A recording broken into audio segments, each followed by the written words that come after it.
Welcome to the introductory video of Precision Nanomedicine, which is a peer-reviewed international journal online only. It is the official journal of Clinum since 2018. Our strengths are summarized by the 4 Ps: people, publisher, policies, procedure. So my name is Barbara Rothen. I'm from the University of Fribourg in Switzerland, and it's really a great pleasure to guide you through this afternoon session on nano interacting with life. We have a lot of well-known speakers in this session, and I will introduce them very briefly just before they give the presentation. Please type in your questions in the chat, and let me remind all the speakers to join the Zoom room after the session, where we can have a more informal discussion and debate with the participants, and this session will also not be recorded. So let me start with a short overview of our ongoing research, where we do very fundamental studies on how macrophages interact with nanoparticles, and we are especially interested into the intracellular sorting and the long-term fate. So when nanoparticles are administered to the human body, they mainly interact with cells of the innate immune system, such as macrophages, and it's important to have a control over the induction of an immune response, and we also need to know how quickly these nanoparticles are cleared by the immune cells, because this is important for the diagnostic or therapeutic efficacy of the nanoparticles.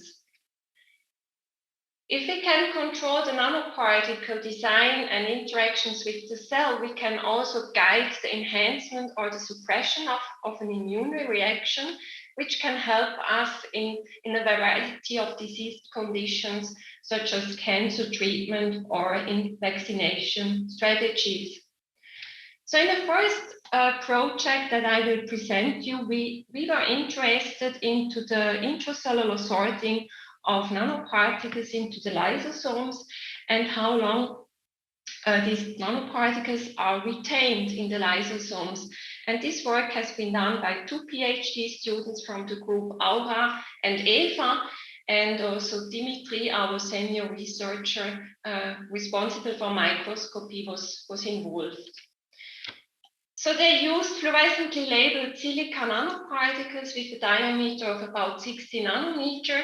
And the first studies they did was to look at live cell imaging by confocal microscopy to look at the spatial distribution of the nanoparticles inside the cell, and also the colocalization with the lysosomes that are labeled here in red.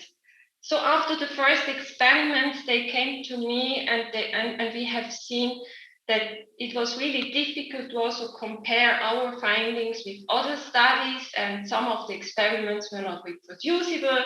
So we took a lot of time to look into potential pitfalls of these colocalization studies. And one important fact they identified was if you have phenol red in your cell culture medium, the fluorescence of your lysotracker probe can decrease significantly. And then, of course, we are all aware that fluorescence of the lysotracker probe or the fluorescently labeled nanoparticles, that we can have bleaching or quenching effects.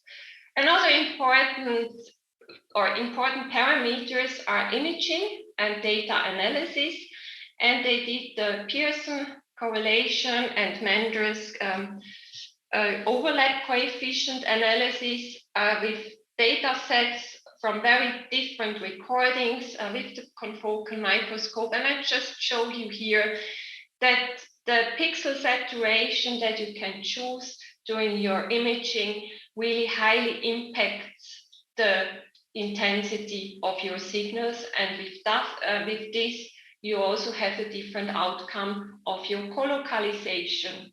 So after they have optimized all these parameters, and we also could do it reproducibly, they started to look into the kinetics of colocalization of silica nanoparticles with the lysosomes, and they compared 4 and 24 hours. What we see is that we see an increase in overlap of the signals. So these are the pixels that overlap.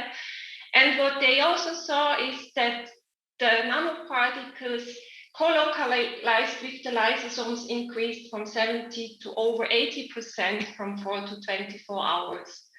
And for the lysosomes, they saw an increase from 10 to about 80% that contain nanoparticles. So really the majority of the lysosomes were filled with nanoparticles. We then compared this analysis with bigger particles. Here I show the data for 1 micrometer silica particles. And here the outcome was really very different. The colocalization was much less in comparison to the nanoparticles. And we also saw that from 4 to 24 hours, there is not a significant or big increase of the colocalized fraction from the particles in the lysosomes. And we also saw that only about 20% of the lysosomes were filled with the particles. So it's really important that size matters. And it can also be that we still have some fluorescent pitfalls that we cannot identify with these analytical techniques. For this, we need other techniques such as electron microscopy, which can give us some indications about the total nanoparticle number per cell. But as you see here, there are different positive and negative parameters for all the methods. In fluorescence, you have dynamic informations, but you cannot have a total count of the nanoparticles. And in electron microscopy, you usually have very thin sections of your cells, and the methods can also introduce a lot of artifacts.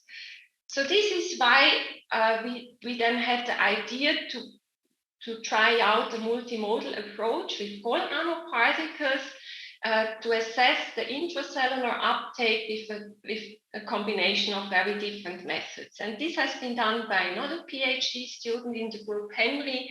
And again, Dimitri was involved to support the microscopy analysis and data production. So here you see an electron microscopy graph of the gold nanoparticles that we have used. And here we applied primary macrophages, so human monocyte-derived macrophages. And Henry came up with the idea to look into different macrophage phenotypes, because it has been very well described in many studies that the phenotype also has a big influence on the interactions with the nanoparticles. So this scheme is a very basic scheme, and it's just to show you that we use the pro-inflammatory and one phenotype, which this phenotype has high virus or pathogen killing ability, whereas the anti-inflammatory and 2 phenotype has a wound repair and cell proliferation activity.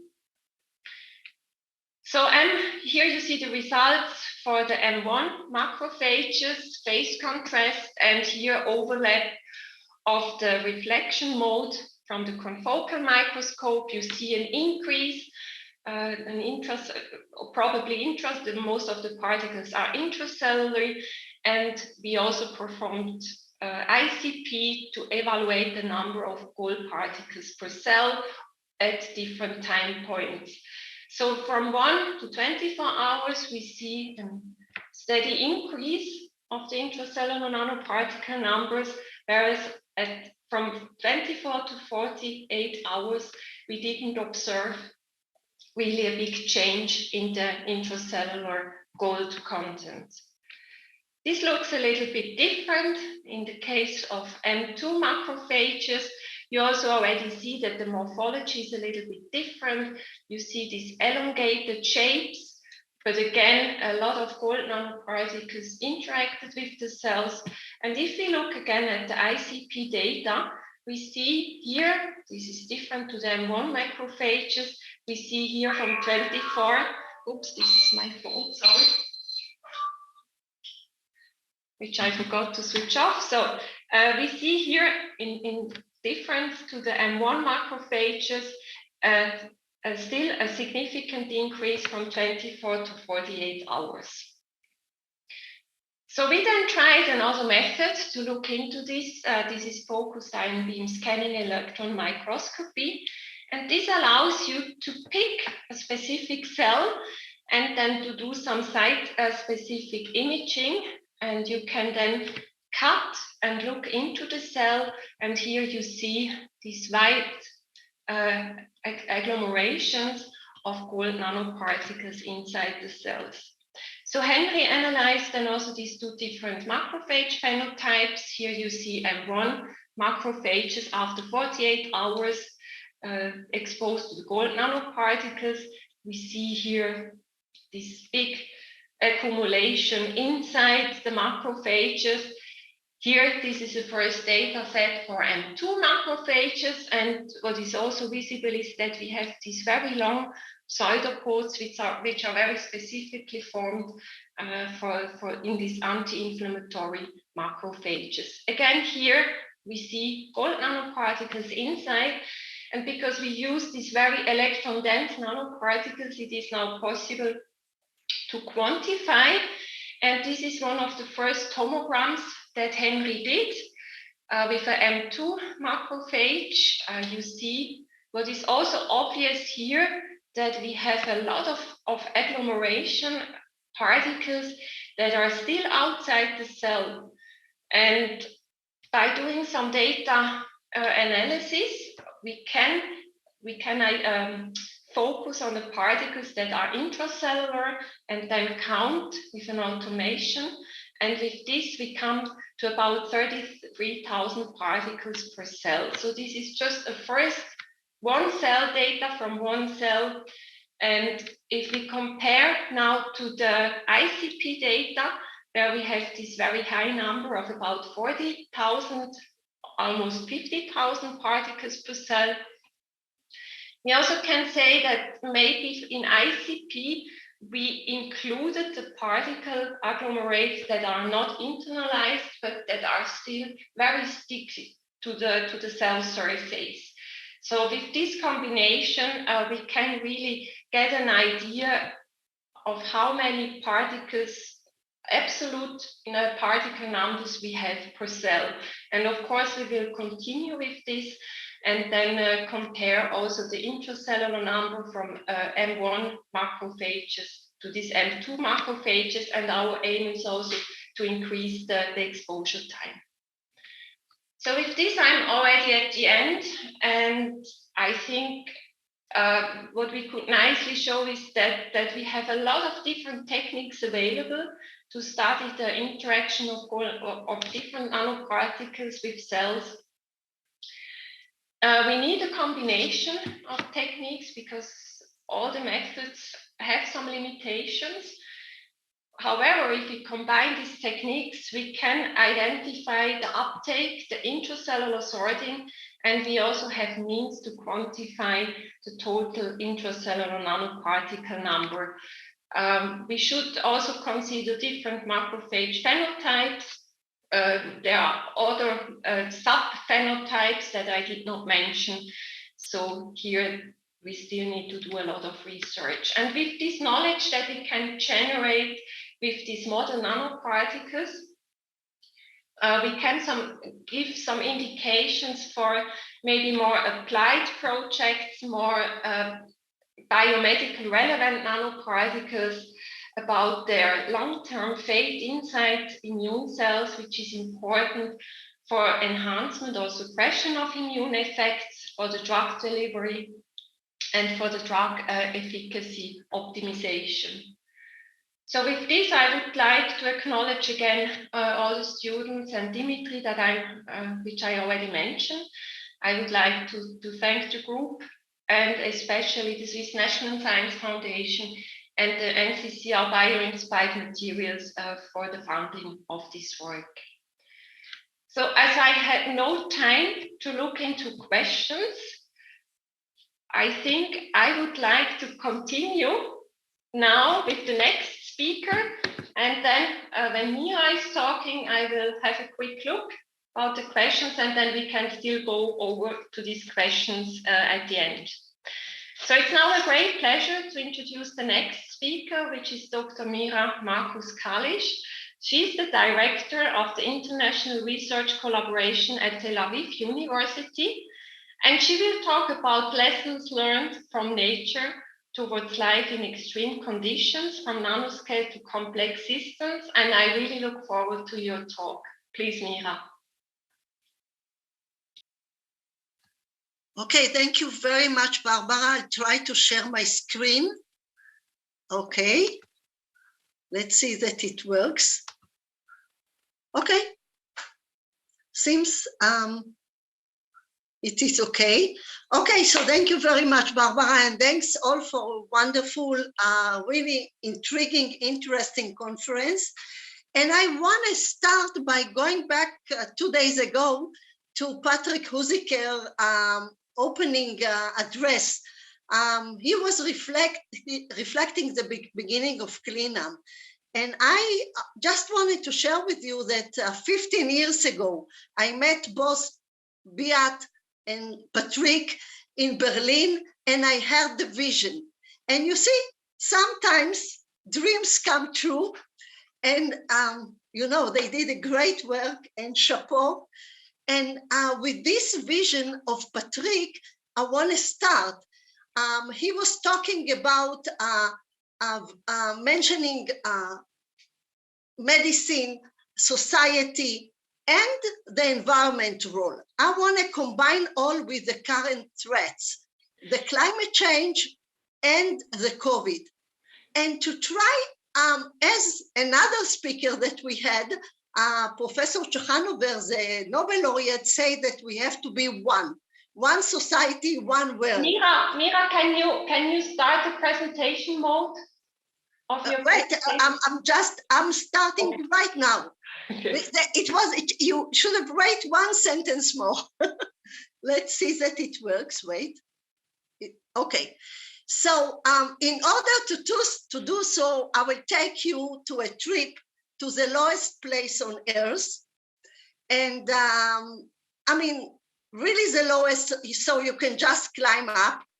And what I want to say is, as I said about Chachanover, that we have to join all area and all forces and see what can we really do. And in that case, I think it's not enough to reduce the greenhouse gas emissions and so on.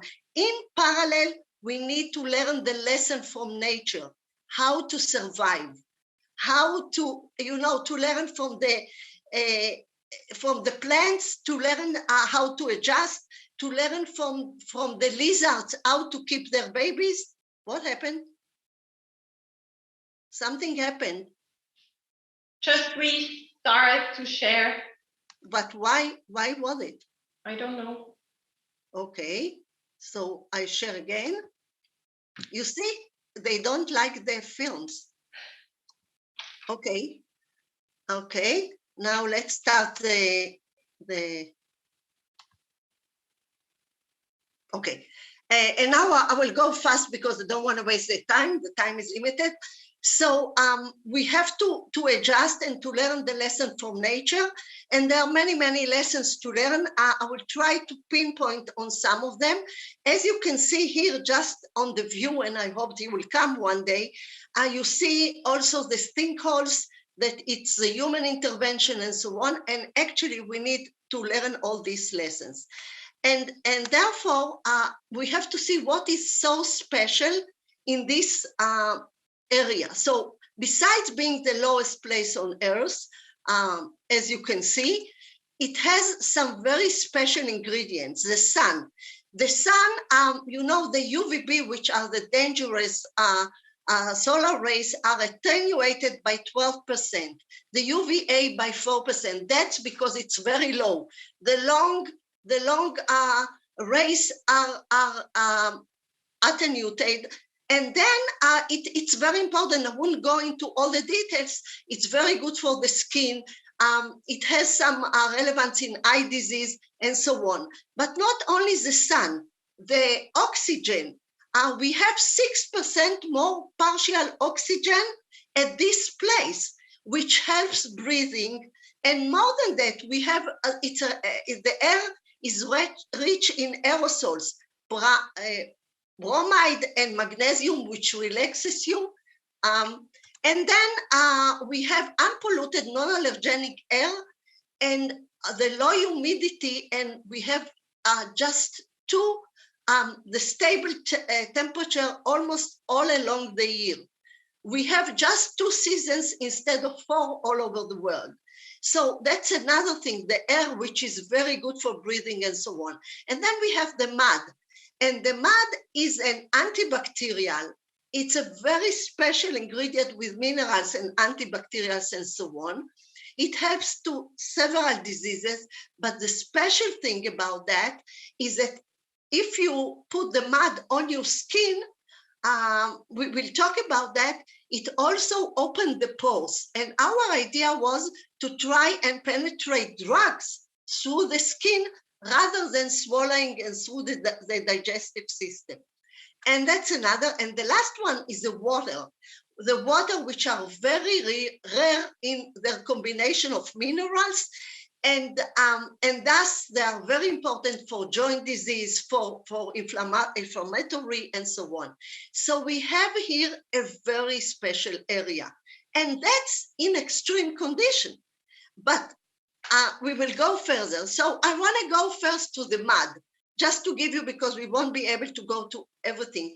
And what you read here, the group that you see here, the group for the School of Public Health, where I did my postdoc.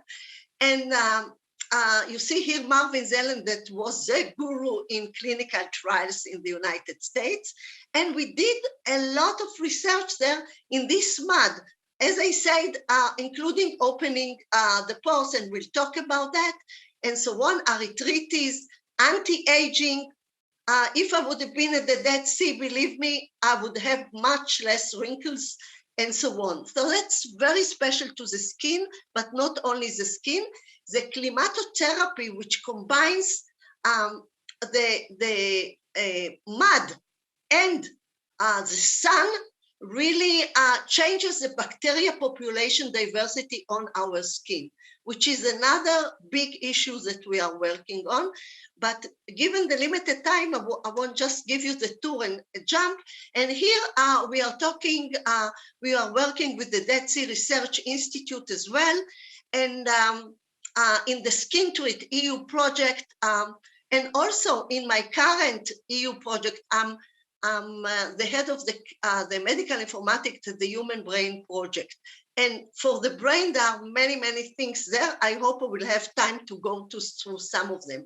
But here, speaking about the penetration through the skin, they were trying to do, by the lead of Guy Cohen, insulin penetration. And what they did, they took our skin, men's skin, instead of animal testing, as you see in the processing, and safety, and really, instead of really going, I hope you see the whole slide because I don't see it, I see it partially. They took a mud mimic, which is a CMC12, the carboxymethyl glucose polysaccharide, and they try to see, instead of taking the mud itself, how deep is the penetration in the skin. And you can see in the blue, I don't know if here, you can see in the blue ray how deep was the penetration in the skin. And if I see the pictures, but if you see at the right side, the graph, you can see even the penetration through the skin vis-a-vis just regular oil. And here I want to move, it went by itself. If somebody is interested in more details, I'm here, but there are 2 publications already on that, on the and other Voltaren and other things we are trying to penetrate through the skin. And what else is so special at the Dead Sea? I will go it, as I said, very fast. we talked about a little bit about skin disease, which is very important. We talked about joint disease, which is the water, the mineral waters and all the minerals. The eye disease, which is the sun mainly. Improved immune system, blood pressure. We did a lot of research about lowering the blood pressure, and currently 4 researchers on adult diabetes. But it's not only the diabetes, the influence of even a single immersion at the Dead Sea on the water, it has an effect on glucose and insulin and so on. As I said, there are the papers and you are very welcome to read them. But the main thing is 2 major things, sorry, the cardiovascular disease and the breathing, the cystic fibrosis and so on. The cardiovascular disease, we had even a big publication already in 2011 of one of the biggest hospitals in Israel. And they claimed that if the cardiovascular intervention, I'm not speaking about the rest of the thing that you see on the screen, just if we would have done the cardiovascular intervention at the area of the Dead Sea, since it has more oxygen, since it's relaxing, and since it's non-polluted, non-allergenic, we would save at least 17% of the people that we are losing due to inflammation and all those things. And also speaking about the kids, the cystic fibrosis, children, they walk at the Dead Sea without the masks and all that. And as I said again, this low altitude and so on are very helpful to these 2 major diseases. And I was talking about the threats of our times, the COVID and so on, that affected so badly the aging. So for the aging population, the Dead Sea is really very special. And again, I'm bringing you back to the thing, it's extreme condition, which might be very bad. But see, there are good things.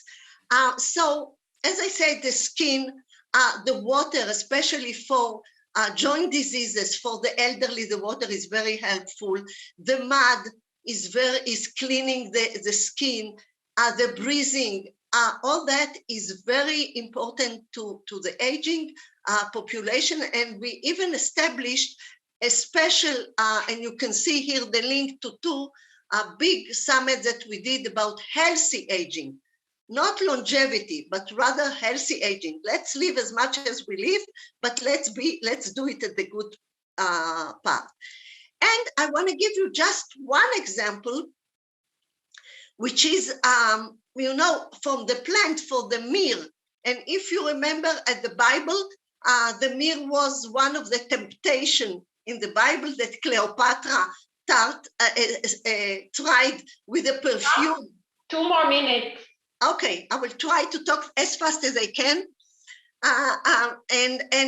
She tempted the Italians and so on. But what you can see here, we did the Comet trial test, and you can see here that just putting this resin of the myrrh on your skin, you reduce the UVB inducing DNA damage, which is cancer and so on. You see at the upper part, with the CGSE, I don't want to go into that. You have here the nanoparticles as well paper, and you see that you don't see this tail. This tail is a dangerous part. And speaking about that, the Dead Sea is not really dead. It has all kinds of bacteria and algae and so on that are living at the Dead Sea, even though it's so extreme. And I'm trying to run fast, but yesterday we had the lecture of Ada Yonat, which, given the Dead Sea had the ribosome was stable enough that she could crystallize it and use from the hardy bacteria living. And also, I just want to tell you about the sinkholes, which was a bad thing, but the diversity of species in the Dead Sea, and I'm running fast, are really growing and growing, and I will just show you just some examples of these species that are living in the sinkholes, which are really extreme, both in pH and all these ingredients. And thus, we have to learn, as I said in the beginning, from those very smart creatures that, and from the zoology, as I talked about the birds, and as I talked about the lizards that know to adapt and keep their baby and to adjust the timing of the born of the babies and so on. So there is a lot of lessons to learn. And I will skip NASA, but NASA is doing the same thing from the volcanic. And that's another collaboration which we are doing, very interesting to see how we can learn those lessons. And so there is a lot to learn, but this is a time, as I said, to converge all technology, to relate to the climate change. And we are talking so many years already about convergence and micro and macro and so on. So this is a time to do it, as Chechanover said. And thus we established the Dead Sea Research Institute at the Dead Sea, which everybody is invited to come. And these are the different area of research that we are doing there. It's a joint venture of Tel Aviv University, the Dead Sea Research Institute, and a lot of partners that are coming to do research there. We have our labs there, very interesting labs and everything. And just because I had to talk so fast, you can see here the links to the 2 summits we did. You can listen to all lectures in all the areas that you saw. And we had also a Forbes very big paper that was read by millions. Can the Dead Sea be the key to global survival? I was daring with this title, but maybe it's not that. That is my last slide. This is the Dead Sea Research Institute. And I do hope that your minds are prepared and you can join us in this research. But really, to take the good from the bad. The climate change is a bad thing, but let's first try to do what we need, as I said, with the emissions. But on the other side, let's learn and take the good parts that we should adjust and learn from this area. Thank you so much. Thanks a lot, Mira. This was really very, very interesting. And I think what you also showed is that we should think out of the box and to look at new ideas, how we can implement new drug delivery system. I did not yet see any questions in the question list. So to the audience who is listening, please type in your questions there. And we still have time at the end of this session to go into this. So with this, I would like to introduce you to Professor Kirsten Sandvik. We all know her very well. She's always presenting great research at Cleanam.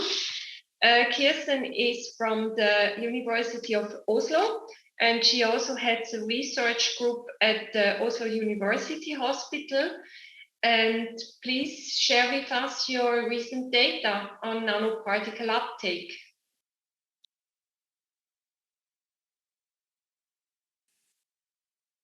Okay, so I'm going to talk about entry of nano. You can see my screen, I hope. Yes, all good, thanks. Yeah, I'm going to talk about entry of nanoparticles into cells, and I will show that small variations in structure can dictate the cellular response. Yeah. So most particles with drugs need to be taken into the cell by endocytic mechanisms. And now I don't see the top of my slide, but it says something like nanoparticles can enter by different ways, and especially clustrin-independent endocytosis has during the last years been found to have an increasing degree of complexity. So one thing is a non-polarized cells. One of the last discovered endocytic mechanisms is the so-called fast endophilin-mediated endocytosis, but there are several. And of course, one should remember that it becomes even more complex if you go to a polarized cell. Because then, for instance, in a polarized epithelial cell, you may have all the caveoli on the basolateral side, and we have shown that clathrin-independent uptake on the apical side can be on a very differential regulation than on the other side. And there are other factors of importance. For instance, increasing cell density will change both the cellular lipid composition and uptake from the cell surface. The changes in the lipids you can see in this publication. And of course, one then has to be aware of that treatments that may affect cell growth and cell density, for instance, treatment with sRNA that may slow down the growth, may affect total cellular composition and uptake. So one is really studying a different cell than what one believes. And we think that there's a need for more focus on lipid species in studies of biological and model membranes, and a recent review I've written the reference to down here. So particles can induce their own uptake and induce intracellular changes due to multivalent binding and cross-linking of proteins or lipids on the cell surface. And an example of such a finding is here: uptake of ricin B quantum dot nanoparticles occur by a macrophagocytosis-like mechanism that we showed now 10 years ago. And one should be aware of that if you bind something to the surface, or if a particle becomes associated with the surface, then cross-linking of glycolipids or glycoproteins can induce signaling. For instance, if you cross-link GB3, you can get influx of calcium, activation of kinases, you can get release of phospholipase A2, which will then become active and change the formation of tubules and intracellular transport. Also, particles may end up in a different location than the free ligand. Transferring Q dots are endocytosed via clathrin-coated pits, but they do not recycle. It could be that this is size dependent. Shiga B Q dots do not go to the Golgi apparatus as Shiga B by itself does. And also particles may affect other pathways in the cell than those they use. So you may have to look for it in order to see the changes they induce. This could also be due to trapping of membrane. So to optimize delivery, then one may ask the question, which endocytic mechanism is involved in uptake of a given particle? Is cholesterol, for instance, involved? And then one has to be aware of that there are several mechanisms which are cholesterol dependent, for instance, macrophagocytosis and clathrin-dependent uptake. You see references at the right side so that we found now already many years ago. So clearly methyl-beta-cyclodextrin, which extracts cholesterol, is not specific for caveoli, and genistein, which is a general tyrosine kinase inhibitor, is also not specific for uptake from caveoli. So in 2011, we published a toolbox of pharmacological inhibitors and pitfalls. And by now it's heavily cited, but you still see many of the wrong conclusions coming up in newly published articles. Another thing which is important is how can one make sure that the given ligand or nanoparticle is internalized by the cell and not only adsorbed to the surface membrane, which is important by itself because, as I've explained, that can induce signaling and changes. There are several possibilities to differentiate between what's outside and what's inside. One can use EM with serial sectioning. One section is not sufficient to say whether a particle is inside. EM with fixation in the presence of ruthenium red, which states membranes connected to the surface, or confocal microscopy with set stacks. And I will show number 2. This shows fixation in the presence of ruthenium red, which gives a black staining, not red. And you can here see staining of structures which you might have thought were internal closed vesicles. but they are apparently in contact with the surface because they become stained. Or one can use high-resolution microscopy, like shown here, where lysosomes are stained in green, nanoparticles are in red, and in this case, you can really see they are inside. This slide is really to indicate that I will now change to some information about polyalkyl cyanoacrylate particles. These are produced by scientists at SINTEF in Trondheim, and we have been studying different types of them. And this is just to illustrate that here you have one such particle, the red one, inside early endosomes. They are labeled with the early endosomal marker ER1. And the 3D micrograph produced by a researcher in my group.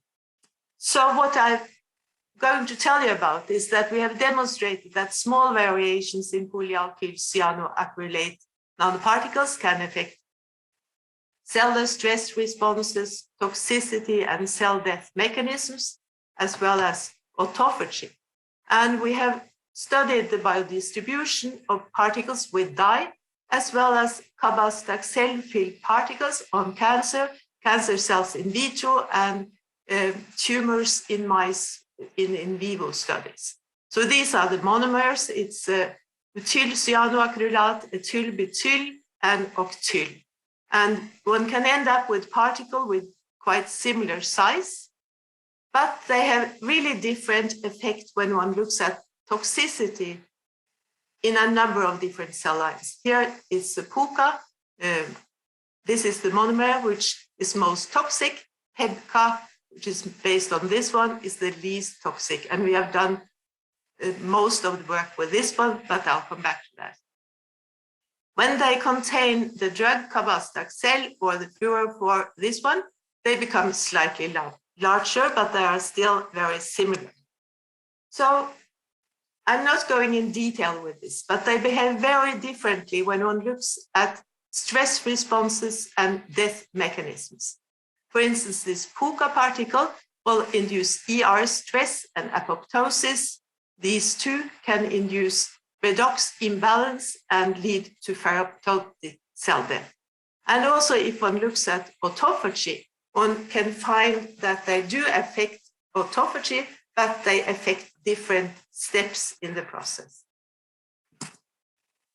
I said that I was going to say a few words about biodistribution. And here, mice were injected intravenously with the fluorescent particles, the different types I've already described. And the organs were taken out after 24 hours, and they were then, the fluorescence was studied. So not surprisingly, the highest uptake is in liver for all the PACAs. But when you look at lungs, spleen, and lymph nodes, they differ. And the one I'm going to tell you more about later, that's PEBCA, goes mostly to lymph nodes and spleen of the three particles. Kirsten? Yeah? 1 minute. Yeah. So we then studied Cabastaxel-loaded cyanoacrylate particles as well. We looked at toxicity and changes in the proteome of breast, colon, and prostate cancer cells.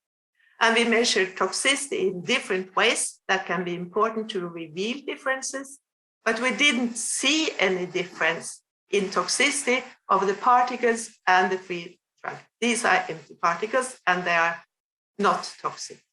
But importantly, if we analyze the proteome, what happens to the cell? In spite of equal toxicity, we can see that there are changes. There were several changes in expression and level of phosphorylation of proteins belonging to the SARC pathway, and this may, of course, be important for therapeutic effects. So there are some common changes and differences. And then we looked at Cabastaxel-loaded particles in a human breast tumor implanted into new mice.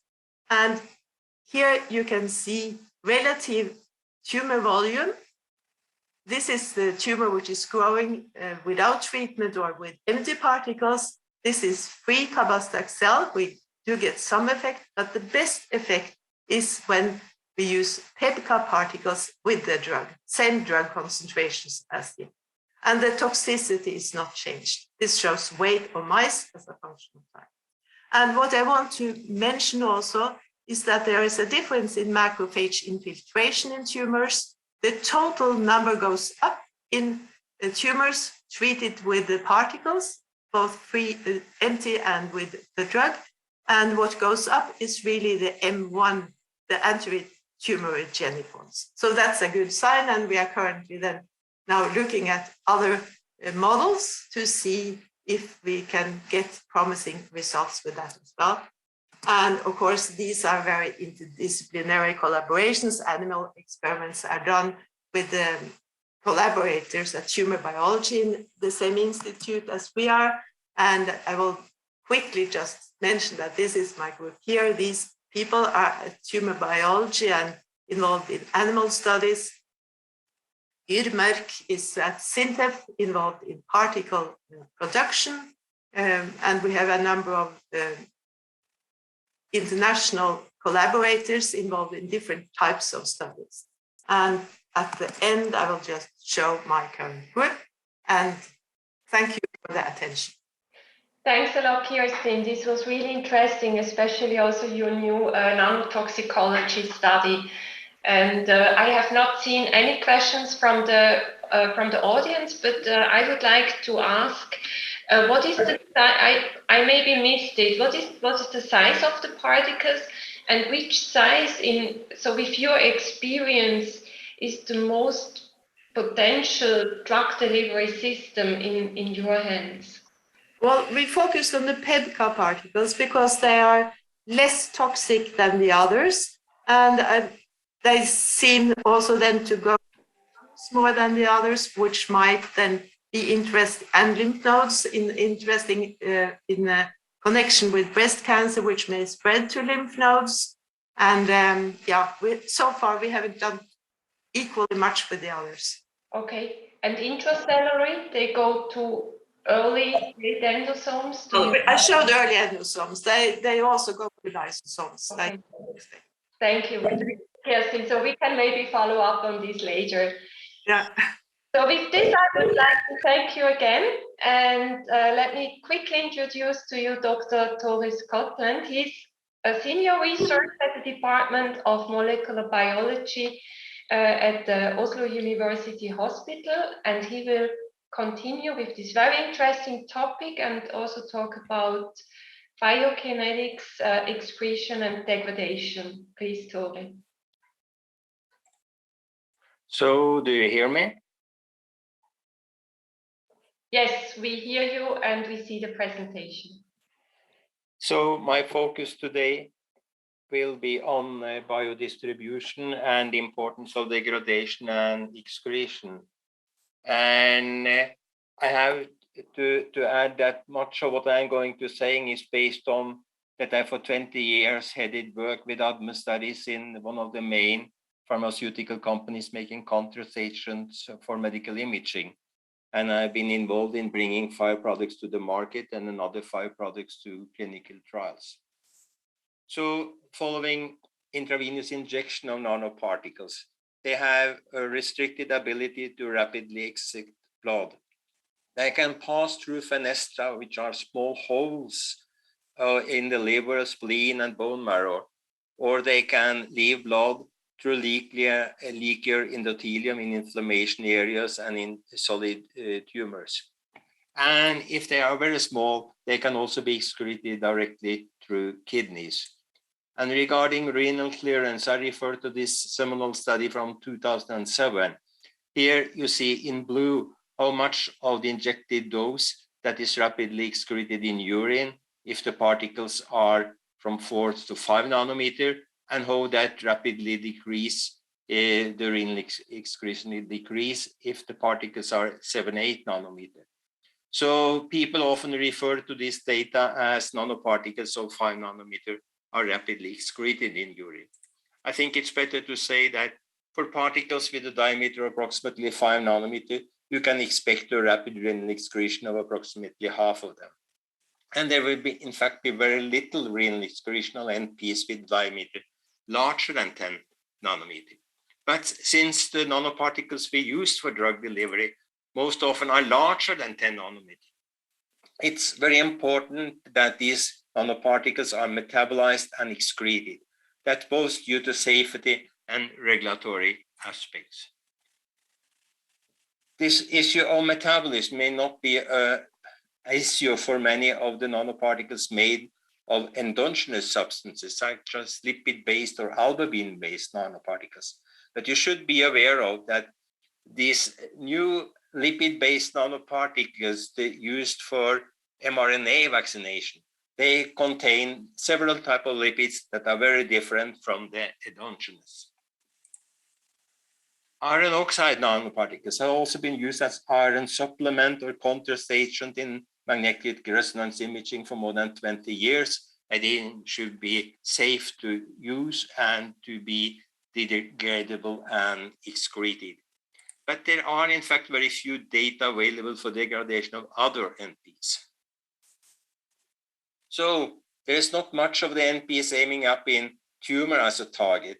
A meta-analysis of more than 100 preclinical studies some years ago indicated 0.7% of the injected dose ending up in tumors in mice following intravenous administration.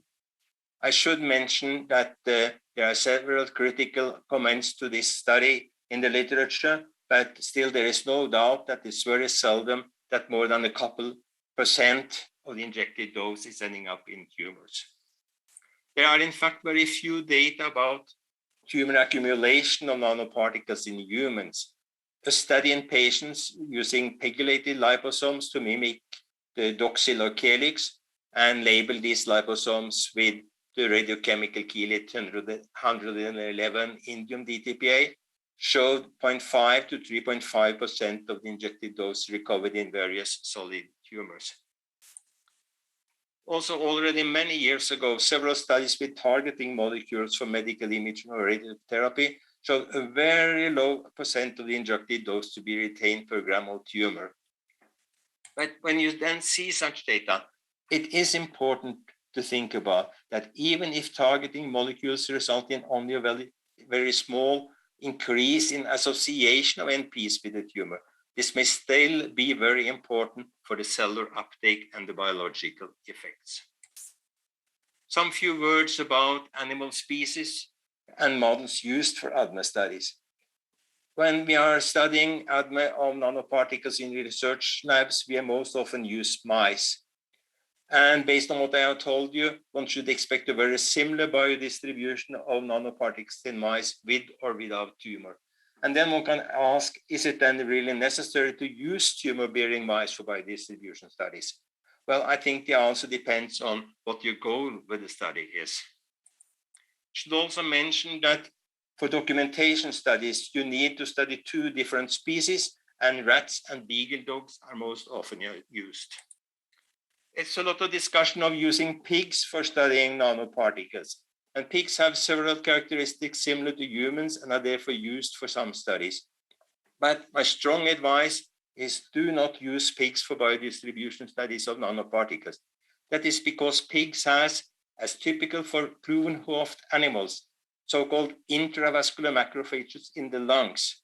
They will take up nanoparticles and result in a biodistribution very different from that observed with other species. And I've discussed these issues in an article from 2017.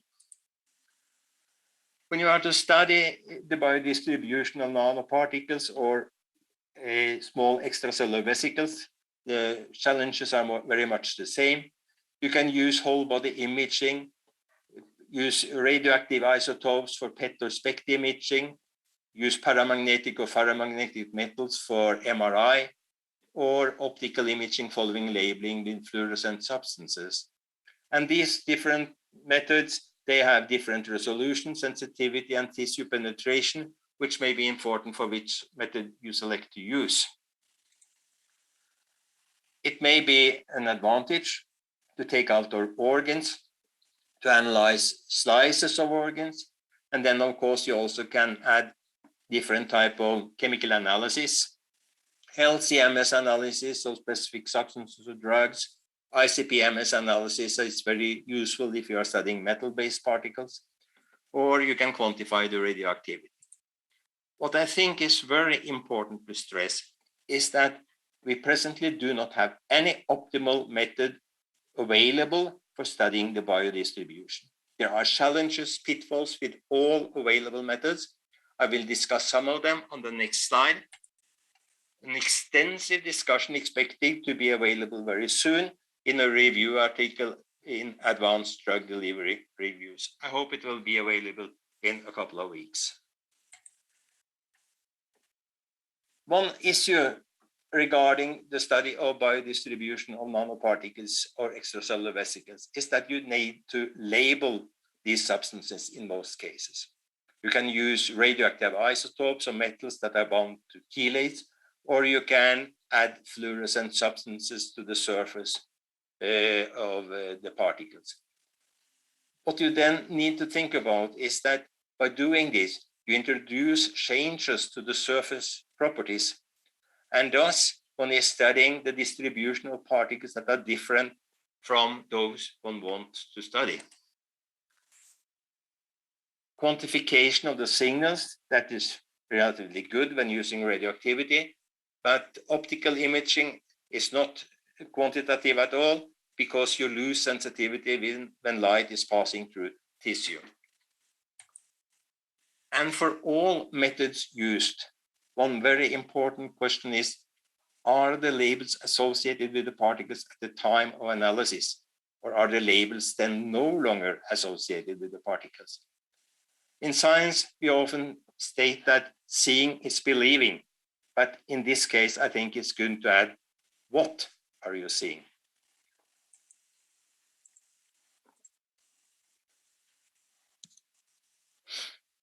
Regarding what you need to do in order to have market approval for a drugs, it's important to be aware of that for different types of nanoparticles, there are large differences in study needed and risk of failure and cost of development. We have discussed that in a review in 2014.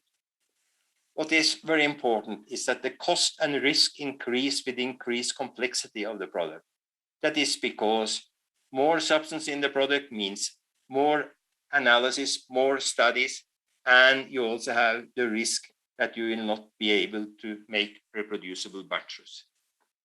And these issues are not only characteristic for the characterization of the product itself, but also, for example, for ADME studies, where you have more substance to analyze.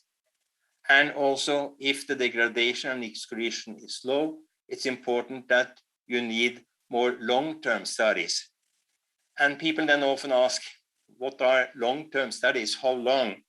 Well, guidelines exist for that, but one has to remember that they are nothing more than guidelines. So my advice, if you come into a situation where you wonder about this, discuss with authorities as soon as possible. The investment to bring a product to the market is very high. And when it comes to nanoparticles, I haven't seen any numbers for that, but what is sure is more constituents mean more analysis studies and higher cost. Higher cost when using non-endogenous substances compared with endogenous substances, and higher cost for non-degradable nanoparticles versus nanoparticles that are degradable and being excreted. If you want to contact a pharmaceutical company to have them and ask them to be interested in developing your particles, you can be sure that they will have a long list of questions relating to risk-benefit of developing such a product. Would it, for example, be better or less adverse reactions than products on the market? What can one expect of cost and time for development? What's the risk of failure due to safety issues or efficacy issues? What's the risk of not satisfying formal regulatory demands? For example, lack of reproducibility between batches? And what's the expected manufacturing cost versus market price? And finally, one very tricky question, which is difficult to answer, but still very important for the pharmaceutical companies. What's the risk of other companies coming to market with an equal cheaper or better product. We have discussed this issue also in this article I mentioned from 2014.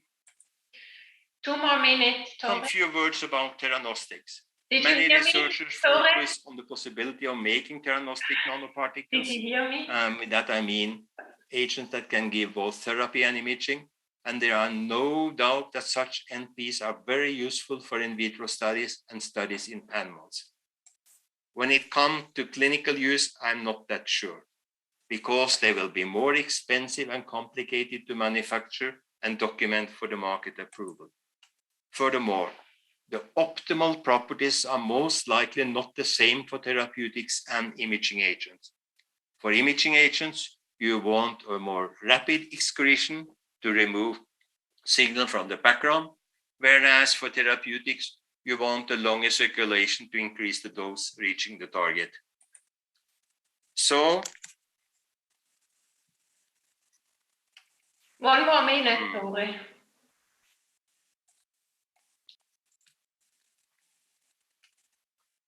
it looks like it's hanging here.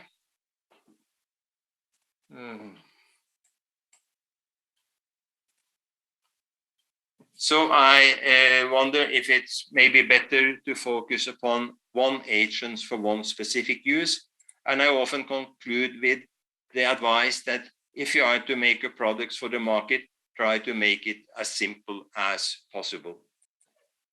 And finally, I would just like to add that to develop new nanoparticles, it's important to have a collaboration between experts in many different fields, like synthesis of particles, characterization of them, in vitro studies, animal studies, bioanalytical methods, in vivo imaging, different types of safety studies, and not at least people involved and knowing the clinical need for new products. So with that, thank you for your attention, and I will be happy to take questions afterwards. Thanks a lot, Tore. I think these are very important inputs also for new people in the field to also realize the complexity in nanoparticle drug development. I have a question from the audience. So about protein corona and functionalization, shall we focus on targeting, or shall we understand first the proteins present in the different biological fluids? Because I mean, this. I we can't hear you.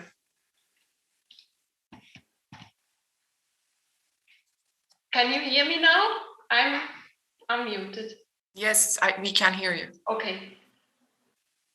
Tore, did you get the question? Yeah, do you hear me? Yes. I think the question regarding protein corona is a very difficult one.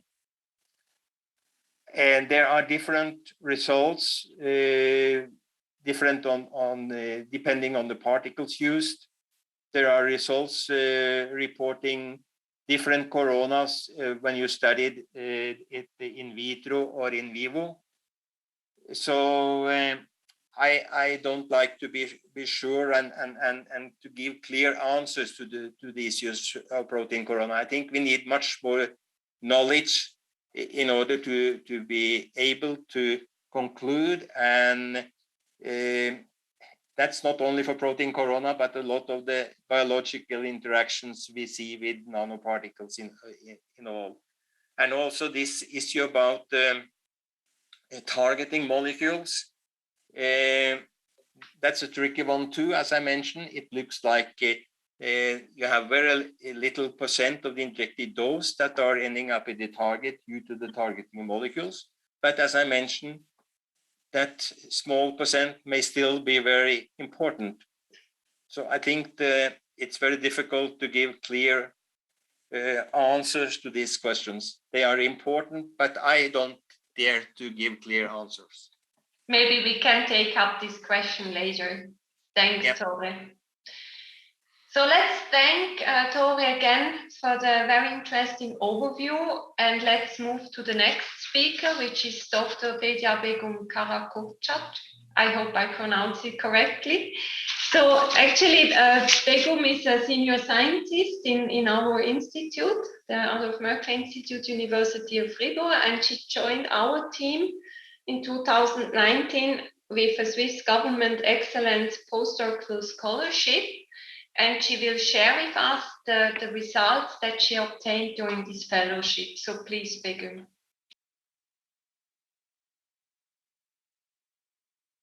You have to unmute your microphone. All right. Yeah. Can you hear me? Yes.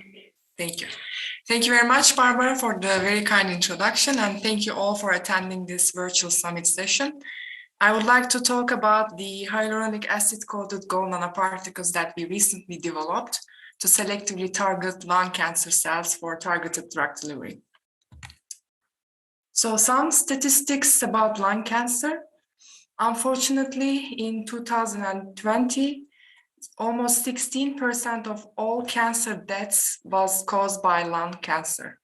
By the end of this year alone, more than 2.2 million new lung cancer cases are expected to be diagnosed as the primary cancer type.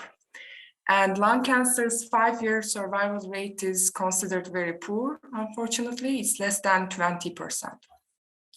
So to change this rather depressing statistics, we need novel and smart approaches. So this is where nanotheranostic agents come into the picture. Ideally, to create a smart and selective agent, we have a nanocore as the carrier, and then we have our theranostic coating. Then ideally, we want a native biocompatible coating, which would be recognized by the cancer cells selectively. So as of this year, as of 2022, although it's highly dependent on the stage and the subtype of the cancer, the first line of treatment for lung cancer and most other cancer types is still chemotherapy. There are very effective, very well-established chemotherapy protocols, but the problem with chemotherapy drugs, as you all know, is that they are not targeted, and therefore they cause secondary tissue and organ toxicity, which could be fatal in some cases. So doxorubicin is a widely used, very effective drug, which was discovered in 1960s, in fact, and the brand name is adriamycin. So it's a part of many successful chemotherapy regimens. Its first line of attack mechanism, the primary mechanism of attacking, is attacking the nucleus. And it inhibits the topoisomerase 2 enzymes. And it's been shown that it also inhibits the micromolecular biosynthesis within the cell. It generates free radicals, and it also disrupts the mitochondria. So our approach was the following. So we chose gold nanoparticles as the core carrier, because they are anti-angiogenic, which means they can prevent excessive blood vessel formation around the tumor. And due to their unique surface plasmon resonance effect, we can actually track them inside the cells. And then we are introducing doxorubicin as the anti-cancer drug shell. And then to mask this doxorubicin within, we chose hyaluronic acid as the native coating. Therefore, since it's a naturally occurring polysaccharide, which is secreted in the body, the immune system response will be offsetted. So also, hyaluronic acid is a natural analog for CD44 receptors, which are overexpressed in fast-growing cells and also in cancer cells. So the FDA's recommended effective dose for doxorubicin is in the range of 1.5 micrograms per milliliter. So we need to keep this in mind, but this value is true for only one cycle of chemotherapy. So here's our experimental approach to create this nanotheranostic agent. So we are using 15 nanometer gold nanoparticles in diameter. And then we are introducing doxorubicin using the cation pi interactions, which will occur between the electron-rich anthracene group of the backbone of the doxorubicin. And then it will be basically interacting with the gold nanoparticle surface, but this is an electrostatic non-covalent interaction. And then what we want to do is that we want to introduce hyaluronic acid onto this DOX-loaded gold nanoparticles, but it's in native form. HA is in closed form, so it's non-reactive. So what we want to do is that we want it to be reactive to the gold nanoparticle surface. So through internalization technique, which we previously described, which we previously developed, we were able to create this end-thiol group, which will actually be very attractive to the gold surface, and then it will form a covalent bond. So keeping in mind the molecular weights of gold, doxorubicin, and HA, we carefully drafted the grafting density calculations, and we were able to achieve a very fine balance between the doxorubicin loading and the HA coverage. But as you all may know, the main challenge, the pitfall in these type of conjugation processes is that we want to make sure what we want to load on the nanoparticle surface is actually loaded and it stays there. So in order to check that, we use these centrifugal filters with a molecular weight cutoff of 3000. So at the end, since the doxorubicin's molecular weight is at 580 Daltons, anything unbound after the centrifugation process can be recovered. So with all these information in mind, with all the introduction, we hypothesize that if the gold nanoparticles carrying doxorubicin are conjugated with hyaluronic acid, they will enter the cancer cells more than the healthy cells, thus delivering more doxorubicin to cancer cells. So we can test this hypothesis in two specific aims. In the first specific aim, we conjugated the doxorubicin to gold, and then we introduced the HA to this conjugate. And in the second specific aim, we tested the efficacy of this conjugate with alveolar epithelial cells representing the cancerous alveolar epithelial type 2 cells, and also with non-cancerous virus transformed epithelial cells. So some results. So for the detection of doxorubicin on the gold surface, we used a fluorometer and we also used HPLC. Again, on the gold surface, due to the concentration limitation, we can only quantify the unbound doxorubicin that is left after the centrifugation process. So we know our initial loading concentration, we know what is unbound in the solution, therefore we can confirm the bound amount of doxorubicin on the gold surface. And then for HA binding confirmation, we have tried 4 different methods, but the most important one was very detailed dynamic light scattering analysis in different cell medium conditions, with cell media with serum, in artificial lysosome fluid, and also in millicube water.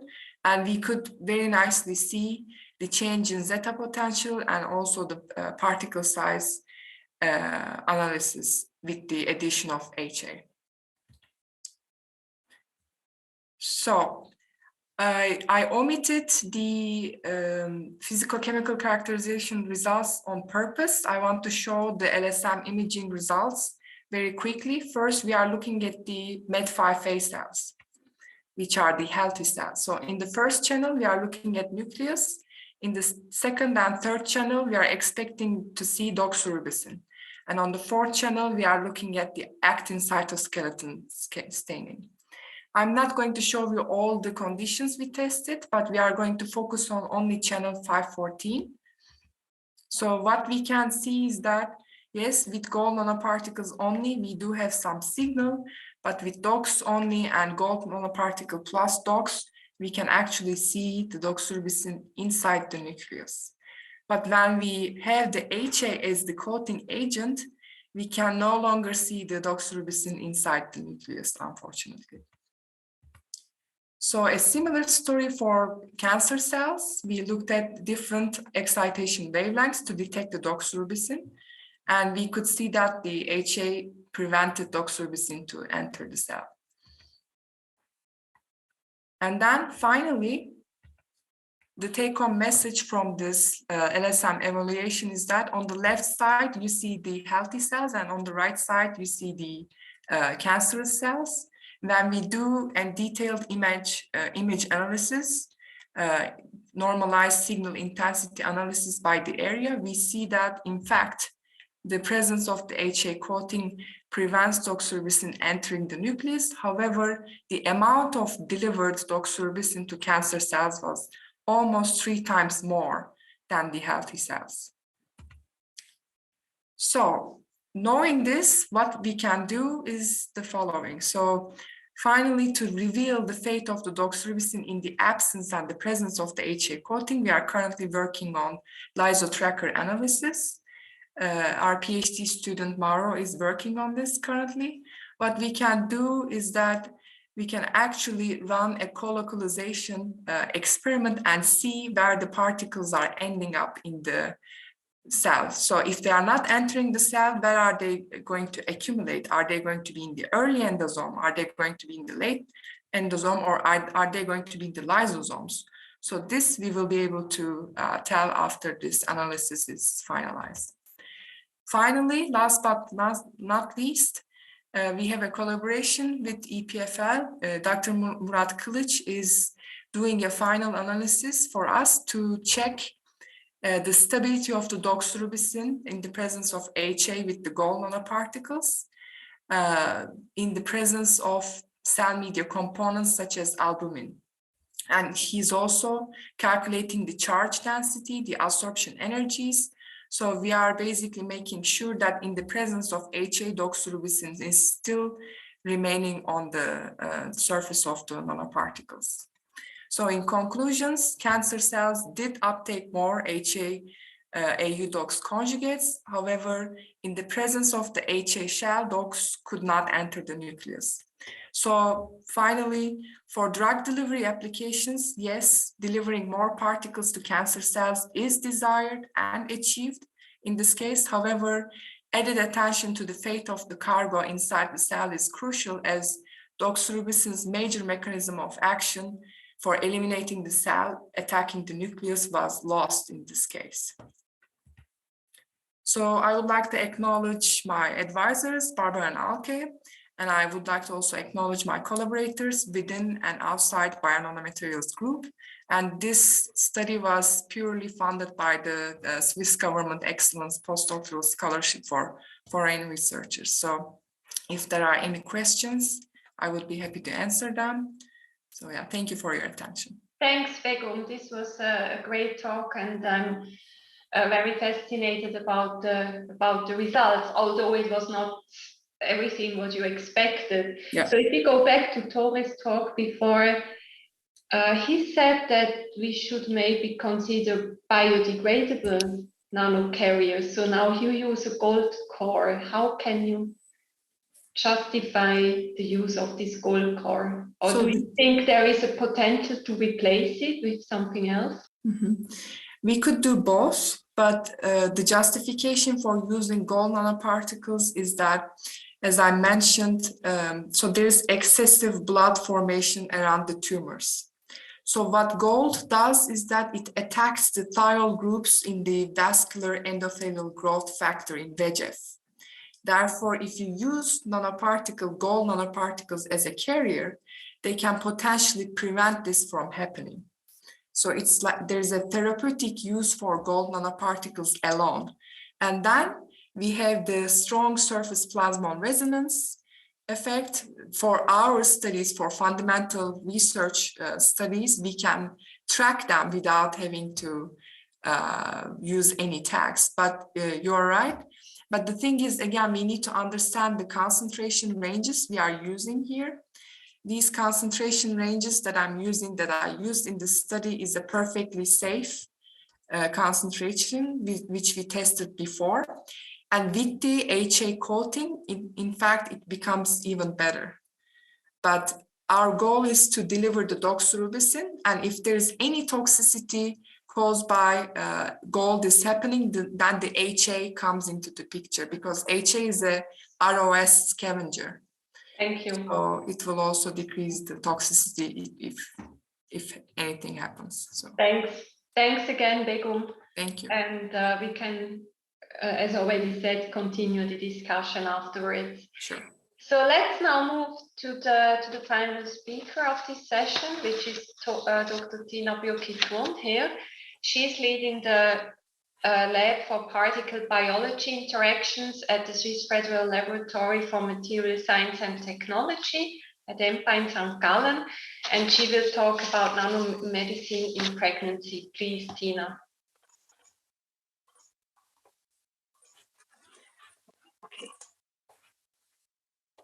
I cannot screen share.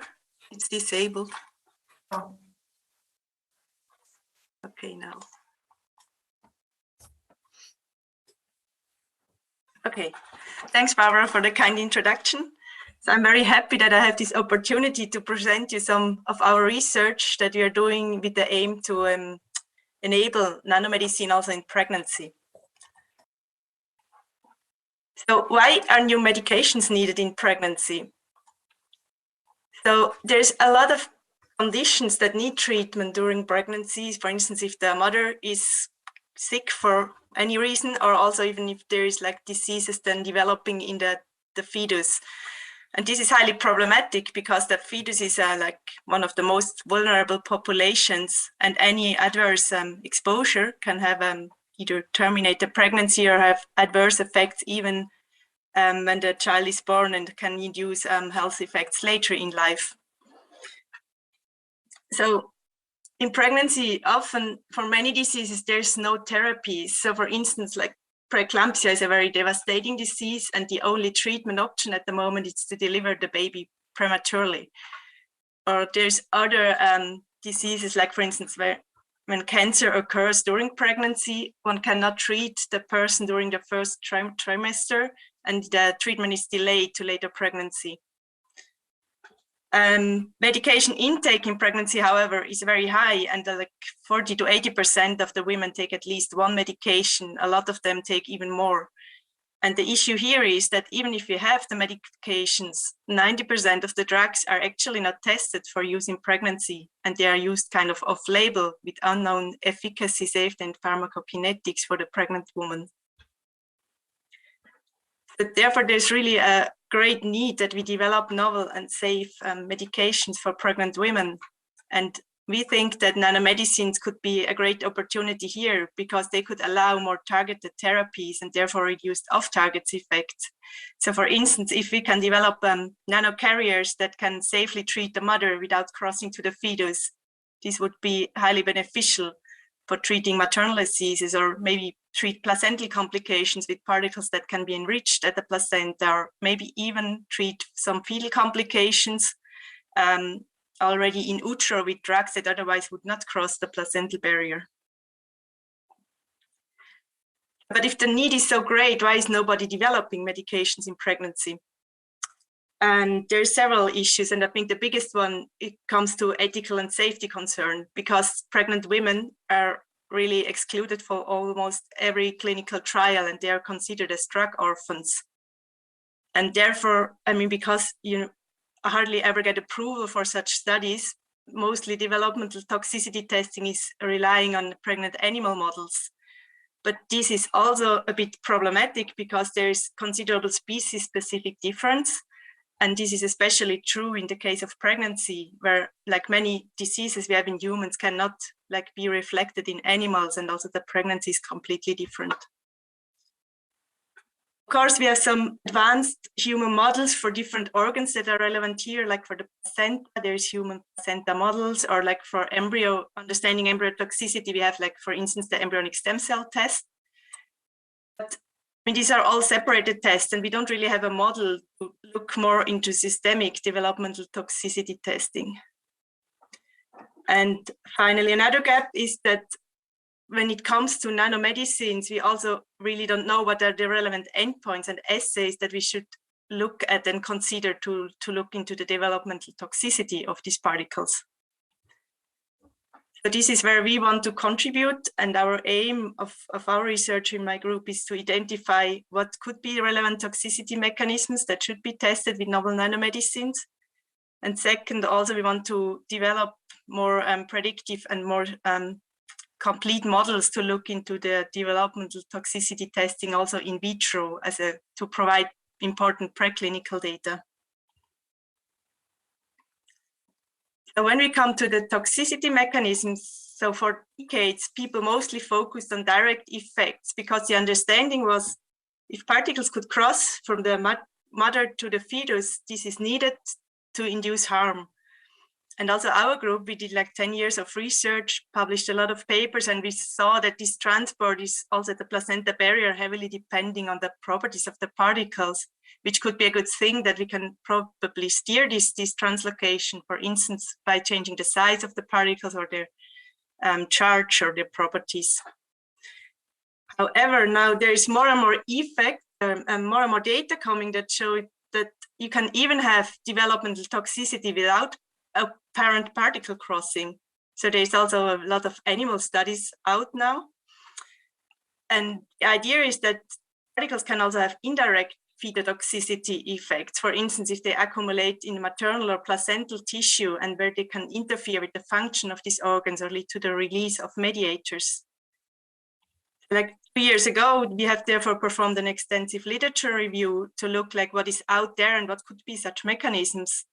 And these data are mostly from animal studies. We found that there was some evidence, but also a lot was speculative. So data that could, like inflammatory responses, so inflammatory effect or the release of endocrine or vascular signaling factors could be decisively involved in these toxicity, indirect toxicity mechanisms. However, studies were mostly from rodents and also not so much evidence-based, but a lot is like a bit speculative. So therefore we have started a PhD project where we wanted to investigate a bit more into these indirect placenta-mediated toxicity effects. So for these studies, we have used human placental explant cultures because you can get them from the first trimester and term pregnancy. And this organ develops a lot during the pregnancy, so it's important to look at different stages of pregnancy. We exposed them with different materials, and here we chose titanium and silicon dioxide particles, because for these particles, there is some studies that have shown these potential indirect toxicity effects. So there were some adverse effects on the fetus, but they didn't see particle crossing. And also we included these exhaust particles, because you may be well aware that when you're exposed to polluted areas, the pregnant women often deliver babies that have respiratory problems afterwards. What we then did was expose these explants with the materials, and then we checked for the direct effects of these particles on the tissue itself, on the tissue viability, and also especially now focusing on this interference with signaling pathways. So the ones that we found were already like potentially involved, like inflammatory, angiogenic, or endocrine signals. But in a second step, we also wanted to then see if there is a differential release of these factors, this could indeed affect processes that are really very relevant for the development of a fetus, for instance, on angiogenesis or neurodevelopment. And therefore, we used conditioned media from these exposed cultures, depleted them from particles by centrifugation, and then looked if these differentially released factors could like interfere with these processes. And I will just show you some insights into these results. So what you can see here, it was a targeted ELISA screening, so where we wanted to investigate the effects of these different particle exposures on inflammatory, vascular, and endocrine factors. And the heat map clearly shows you that all these particles and the different concentrations had some effects on the release of these factors. I don't want to go into detail, but maybe one can also appreciate already from a first glance that this was highly material specific. So the response for these exhaust looks different than for the other particles, and we are now going into more detail here. In parallel, we also did a unbiased secretomics profiling approach, because we didn't want just to restrict to these categories of factors, but there could be much more proteins released from the placenta. So we took the whole condition supernatant and the secretomics analysis from first trimester and from term pregnancies for the different particles, and we found indeed some differential secretion of some proteins. Again, the picture was very similar, that these particles induced like highly specific responses. So a lot of proteins that were differentially secreted were specific for the different treatments. We are now going further into the details, but here's just some first pathway overrepresentation study that looks interesting. In third trimester, we found that these proteins actually are related to pathways like insulin secretion, which is a very relevant pathway in pregnancy. We also found, interestingly, some activation of complement system proteins, or like some maybe metabolic responses, so in phase 1 functionalization of compounds. And here is one picture or one example where we wanted to see if this differential release could indeed have an impact on the fetus. And we looked here into the angiogenesis, which is important both for the placental development, but also for the fetal development, where a lot of blood vessels have to be formed. We did a UVEC sprouting assay. You can nicely see in untreated or in positive control FGF treated samples, you can see nice sprouts formed. When we use these conditioned supernatants from the exposed explants that are depleted of the nanoparticles, it's like for all the different donors that we use, is highly reduced sprouting, so indicating that this differential release of these factors, whatever they are now, they seem to affect these processes. So then we come to the development of the models, and I already want to say, even if these studies that we did now with this transfer of the conditioned media is interesting, there's some limitations to this, and we want to have more combined models, so not this indirect combination of the models, but a direct combination, because with transfer of the conditioned medium, we might fail to detect these short-lived intermediates like reactive oxygen species or more unstable signals. And here we collaborated in the last years with the bioengineering lab in Basel, and we developed a microfluidic chip model where we integrated a placental barrier model, so a very simplified model consisting of a pivot trophoblast layer on a microporous support. And we cultured in a hanging drop embryonic bodies. At this case, it is still like a mouse stem cell line, but we want to move then also towards more human relevant models. And this chip is doesn't need a microphysiological pump, so complex pumping, but it's the flow is generated just by tilting this chip.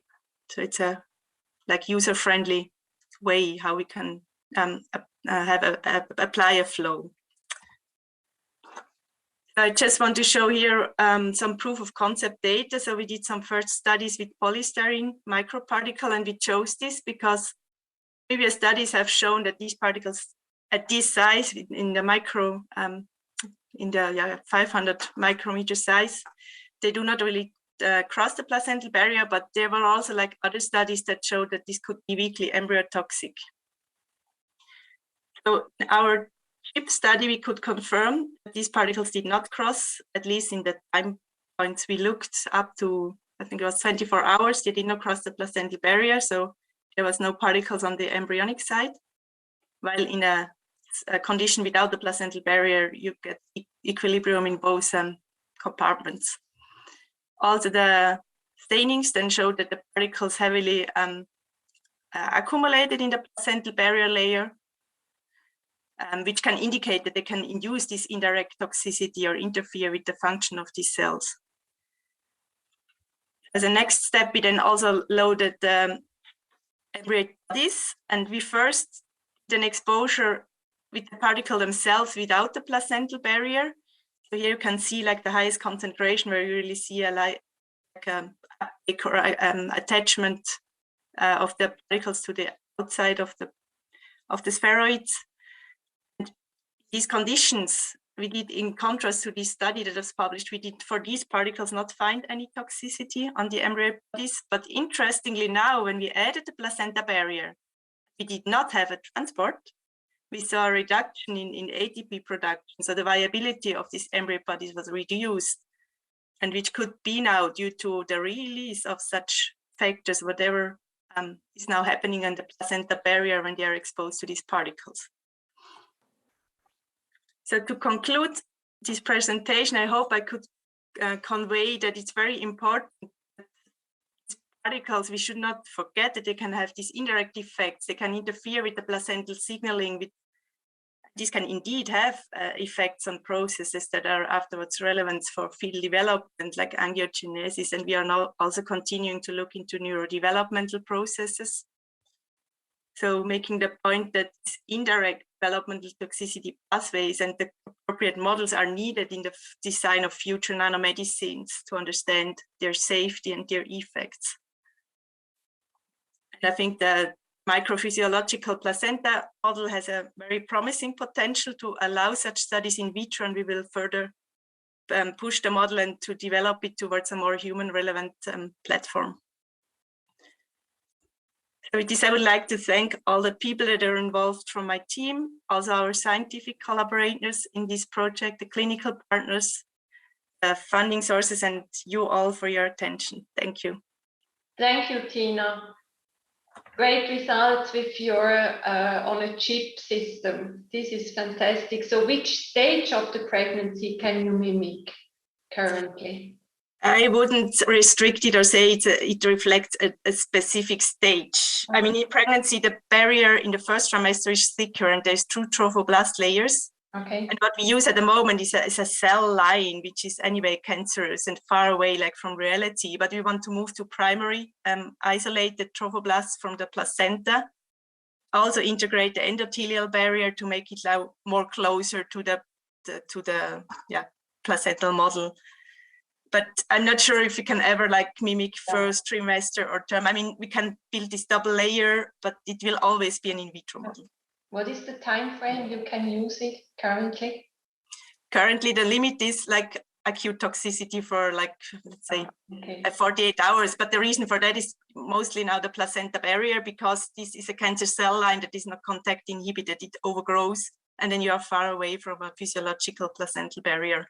And we hope we can improve that with using the primary cells. Great, thanks. So I have a question in the chat for me.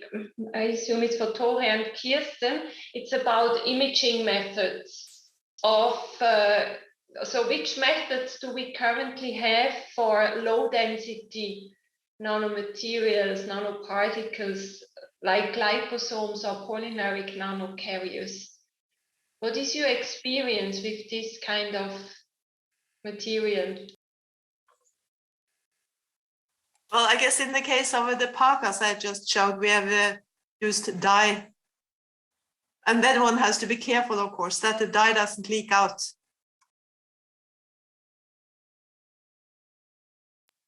But it's true, it's easier to see something which is dense enough to see it in the electron microscope. Yeah.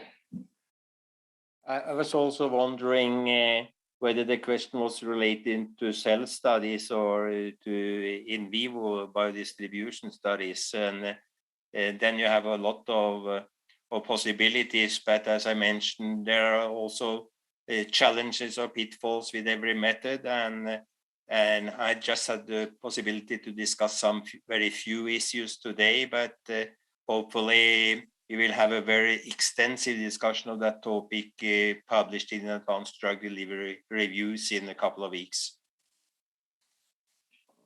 Thank you. Then Begum, you have a question for Kirsten. Maybe you can switch on, yeah, also the camera. Yes, yes. Can you hear me and see me? Okay. In one of the in vivo data that you showed, the nanoparticle accumulation, we see a very high signal in the lungs. I was wondering why, what was the reason? Why is this the case? We can't hear you, sorry, you're muted. I guess we don't have an answer to that. We don't really know why that's the case. Or you want to add something to it? I may add that that was one of the particles we are not following up on it was the most toxic and giving the worst biodistribution data. So, but we don't understand why, and we don't see any reason to follow up on it. We are focusing on the best one. Okay, I see. Thank you. Good, then I cannot see any further questions now in the chat and in the Zoom chat. No. So then let's conclude this part. I would like to thank all of you for the great presentations, keeping the time. And I think it was really great to see these bio-inspiration approaches to more fundamental studies than in vivo, but also some very specific applications like Begum and Tina showed. And I think I propose that we now change the Zoom room for the discussion with the participants. All the speakers, you see the link in the chat, so click on it and then we are directed to the other Zoom room. So thanks everybody and see you in a minute in the other room. Thanks. And thank you for leading us. Thank you.